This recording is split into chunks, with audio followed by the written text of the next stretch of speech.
জনপ্ৰিয় কণ্ঠশিল্পী নীল আকাশৰ পুত্ৰই ষ্টুডিঅ'ত গৈ কি কৰিলে দেখি আপুনি আচৰিত হ'ব। ইমান কণমানি বয়সতে কেনেকৈ গান গাইছে বা গানৰ প্ৰতি তাৰ হেঁপাহ কি সেয়া দেখিলে আপুনি আচৰিত হৈ পৰিব।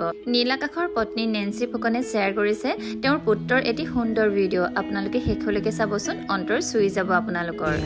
মাইক্ৰফোনটো ধৰিবলৈ পাই এৰিয়ে নিদিয়ে, একেবাৰে মাইক টেষ্টিং কৰাৰ নিচিনাকৈ বজাই আছে।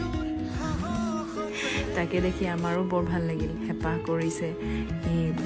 পিছলৈ কি হয় নাজানো, ভৱিষ্যতটো আমি নাজানো, ডাঙৰ হ'লে সি কি বা হয়, কিন্তু যি হয় ভালে কুশলে ডাঙৰ হয়, ভাল মানুহ হওক তাকে আমি আশাও কৰোঁ আৰু প্ৰাৰ্থনাও কৰোঁ ঈশ্বৰৰ ওচৰত হ'লে।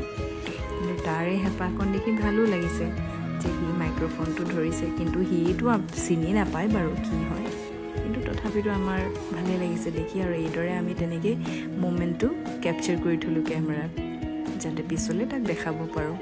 আজিলৈ আহিছোঁ দেই, ভালে থাকক আপোনালোক।